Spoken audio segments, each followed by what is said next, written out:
وَمَن يَتَوَكَّلْ عَلَى اللَّهِ فَهُوَ حَسْبُهُ، اور جو اللہ پر بھروسہ کرے اللہ اس کے لیے کافی ہو جاتا ہے، اس کی ضروریات کا وہ خود کفیل ہوتا ہے، اور اس کے کام اس کے ذمہ کرم پہ ہوتے ہیں، کو ہو کے دیکھے اس کا۔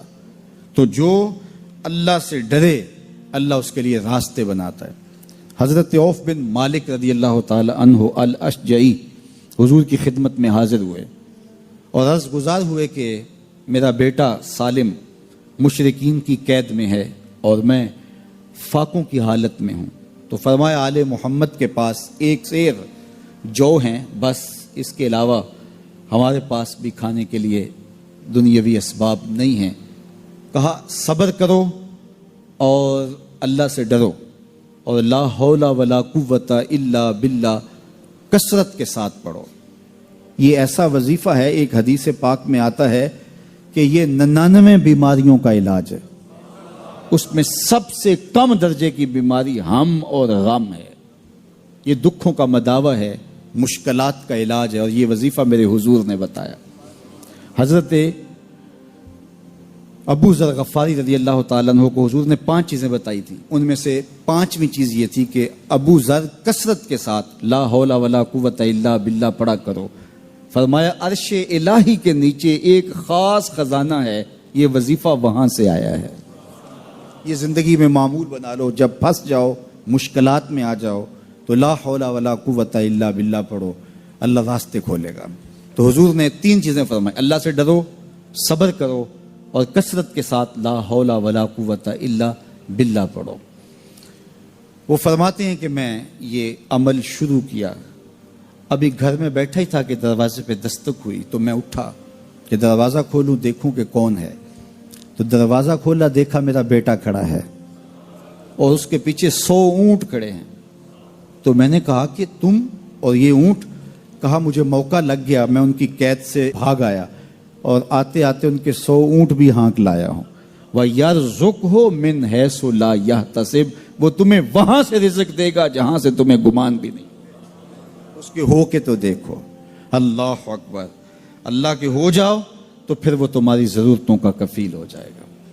فرمایا حضرت عبداللہ ابن مسعود رضی اللہ تعالیٰ عنہ نے کہ کسی شخص کو فقر و فاقہ آ جائے تو وہ لوگوں کو بتائے کہ میں آج کل بڑے مشکل حالات میں ہوں، ہر وقت لوگوں کو بتاتا رہے تو اس کی مشکل بڑھے گی، اس کی مشکلیں آسان نہیں ہوں گی اس طرح۔ اور اگر وہ اپنی اس مشکل کو کسی سے شیئر نہ کرے بلکہ مصلی بچھا کے اپنے رب سے کہے کہ مالک فقر و فاقہ آ گیا ہے اور اس کا علاج تیرے پاس ہے، اس مرض کا مداوع تیرے پاس ہے۔ تو حضرت عبداللہ ابن مسعود فرماتے ہیں کہ رسول کریم نے فرمایا جلد یا بدیر اللہ اس کو مالا مال فرما دے گا۔ یہ بھی کبھی کر کے دیکھو، مشکل آ جائے، فاقہ آ جائے، مصیبت آ جائے، کسی سے نہ کہو، صرف اپنے رب سے کہو، پھر دیکھنا اس کی کرم نوازیوں کا می کیسے برستا ہے۔ فرمایا اللہ پر بھروسہ کرنے کا جو حق ہے اگر وہ تم ادا کر دو، وہ تمہیں ایسے رزق عطا کرے جیسے پرندوں کو عطا کرتا۔ ہم تو دکان پہ جانا ہوتا ہے، فیکٹری میں جانا ہوتا ہے، ہم اپنے کاروبار پہ جانا ہوتا ہے، نوکری پہ جانا ہوتا ہے، مزدوری پہ جانا ہوتا ہے، ہمیں پتہ ہے کہاں آج صبح جانا ہے، لیکن پرندوں کو کوئی پتہ نہیں ہوتا کہاں جانا ہے، راس المال بھی نہیں ہوتا، لیکن صبح نکلتے ہیں، شام کو کبھی بھی خالی پیٹ نہیں آئے۔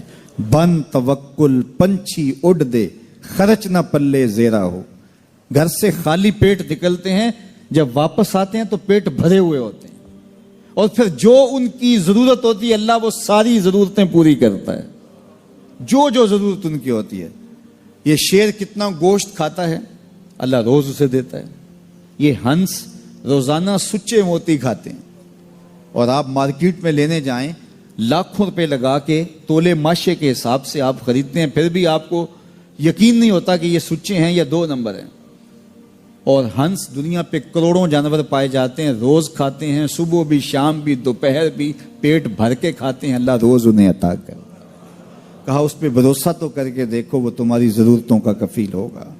اس پہ بھروسہ کرو گے وہ تمہیں وہاں سے دے گا جہاں تجھے گمان بھی نہیں ہوگا۔ ارشاد فرمایا جو اللہ سے ڈرے اللہ اس کے لیے راستے کھول دیتا ہے، اور اللہ اس کو وہاں سے دیتا ہے جہاں سے اسے گمان بھی نہیں ہوتا۔ حضور نبی رحمت صلی اللہ علیہ وسلم نے ارشاد فرمایا 4 اشخاص ایسے ہیں جن کو جنت میں جانے سے کوئی چیز نہیں روک سکتی، اور فرمایا اگر لوگوں کے سست پڑ جانے کا اندیشہ نہ ہو تو اے عمر میں تجھ کو کہوں کہ یہ بات گلیوں اور بازاروں میں لوگوں کو بتا دو۔ اور پھر حضور نے ان 4 اشخاص کا تذکرہ کیا۔ ایک وہ شخص جو والدین کے ساتھ حسن سلوک کرتا ہے، دوسرا وہ شخص جس کی اولاد زیادہ ہے ذرائع آمدنی تھوڑے ہیں لیکن وہ اپنی اولاد کے پیٹ میں لقمہ حرام نہیں جانے دیتا۔ جب ذرائع آمدنی زیادہ ہوں اور پھر حرام سے بچنا یہ بھی بہت بڑی سعادت ہے، لیکن جب ذرائع آمدنی بھی تھوڑے ہوں اور اولاد بھی زیادہ ہو تو پھر حرام سے بچنا یہ بڑا مشکل اور آزمائش کا مرحلہ ہوتا ہے۔ تو جو اس موقع میں رزق حرام سے بچا، قیامت کے دن حضور کے فرمان کے مطابق جنت میں جانے سے اسے کوئی شے نہیں روک سکتا۔ اور ہم صحابہ کی زندگیاں دیکھتے ہیں، فجر کی نماز ہوتی ہے، ایک صحابی جلدی سے اٹھ کے چلے جاتے ہیں۔ ایک دن آقا کریم نے پوچھا کہ ابو درداء کیا بات ہے؟ تو حضرت ابو درداء نے عرض کی حضور آپ جانتے ہیں آج کل مدینے میں کھجوریں پکنے کا موسم ہے اور سحری کے وقت ٹھنڈی ہوائیں مدینے کی سرزمین کو سلام کرنے بھی آتی۔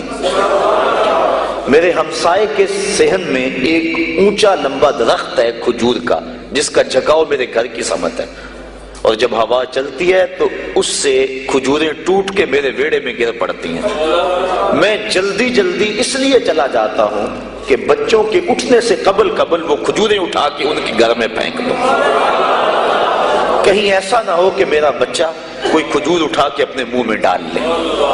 یہ صحابہ کا مزاج۔ اور ہماری سڑک سے گنے کی ٹرالی گزر کر تو دیکھیں، ہم بچے کو شاباش دیتے ہیں کہ بڑا دلیر نکلا ہے۔ جس کو آج آپ حوصلہ افزائی کر رہے ہیں کل بڑا ہو کے ڈاکو بنے گا، کل بڑا ہو کے راہزن اور لٹیرا بنے گا۔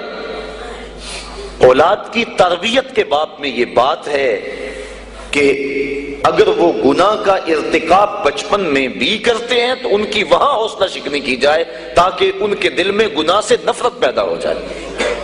تو حضرت ابو درداء نے عرض کی حضور میں اس لیے جلدی چلا جاتا ہوں کہ ہمسائے کے گھر سے جو کھجور کا درخت ہماری سمت جھکا ہوا ہے اس کی کھجوریں جو گرتی ہیں میں ان کو اٹھا کے ان کے صحن میں پھینک دوں تاکہ کہ میرا بچہ وہ کھجور اپنے اندر نہ لے لے۔ اور آپ جانتے ہیں کہ حضرت امام حسین رضی اللہ تعالیٰ عنہ مسجد نبوی میں آئے، صدقے کی کھجوروں کا ڈھیر لگا ہوا تھا، بچے تھے، ایک کھجور اٹھا کے انہوں نے اپنے منہ میں ڈال لی۔ تو آقا کریم صلی اللہ علیہ وسلم تیزی سے آگے بڑھے اور ان کے حلق میں انگلی ڈال کر حضور نے کہا کہ اس کو نکالو باہر اور اندر سے کھجور باہر نکلوا دیں۔ میں اور آپ اپنے رزق پر اگر غور کر لیں اور اپنے رزق کی حلت کا سامان کر لیں تو عبادت کی لذت نصیب ہو جائے۔ تیسرا وہ شخص کہ جس نے ایسی سچی توبہ کی کہ دوبارہ گناہ کی طرف جانا اتنا مشکل ہے جس طرح تھن سے نکلا ہوا دودھ دوبارہ اندر نہیں جا سکتا۔ اور چوتھی وہ عورت جس نے اپنی ساری محبتیں اپنے خامد پہ نچھاور کر دی اور اس حال میں مری کہ اس کا خامد اس پہ راضی تھا، اس کو جنت میں جانے سے کوئی چیز نہیں روک